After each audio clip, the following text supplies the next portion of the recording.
dear students, welcome back to the English class. നമ്മൾ naming വേർഡ്സിനെ കുറിച്ചാണ് ഡിസ്കസ് ചെയ്തുകൊണ്ടിരിക്കുന്നത്. കഴിഞ്ഞ 2 ക്ലാസ്സിലായിട്ട് നമ്മൾ പഠിച്ചത് നെയിംസ് ഓഫ് പേഴ്സണും നെയിംസ് ഓഫ് ബേർഡ്സ് ആൻഡ് ആനിമൽസും ആണ്. എല്ലാവരും അതെല്ലാം പഠിച്ചു കഴിഞ്ഞു എന്ന് വിശ്വസിക്കുന്നു.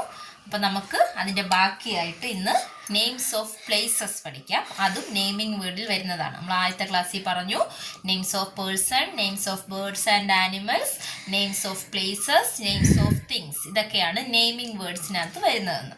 അതിൽ ഇന്ന് നമ്മൾ പഠിക്കാൻ പോകുന്നത് നെയിംസ് ഓഫ് പ്ലേസസ്, സ്ഥലങ്ങളുമായി ബന്ധപ്പെട്ട പേരുകൾ ആണ്. അപ്പം നമുക്കറിയാവുന്ന കുറച്ച് സ്ഥലങ്ങളാണ് ടീച്ചർ ഇന്ന് പഠിപ്പിക്കുന്നത്.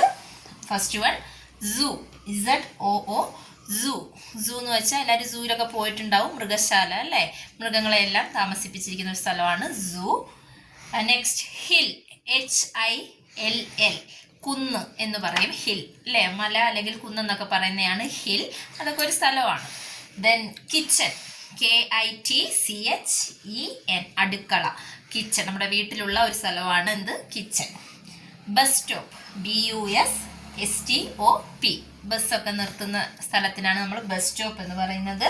ഇതെല്ലാവർക്കും അറിയാം. പാർക്ക്, എല്ലാവരും ഇപ്പോൾ വെക്കേഷനൊക്കെ ആയിട്ട് പാർക്കിലൊക്കെ പോയി കാണും. അപ്പം PARK, പാർക്ക്.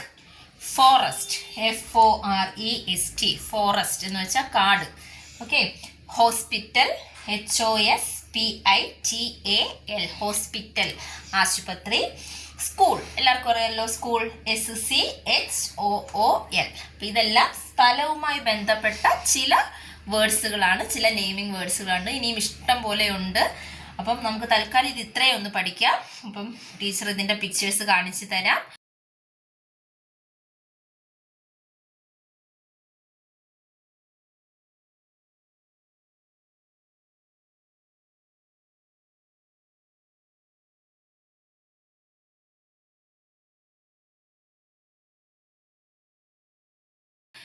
കഴിഞ്ഞ ക്ലാസ്സുകളിലൊക്കെ ചെയ്ത പോലെ ഈ വേർഡുകളും ഒന്ന് എഴുതി പഠിക്കുക, എന്നിട്ട് ടീച്ചർക്ക് അയച്ചു തരാം. Okay, by.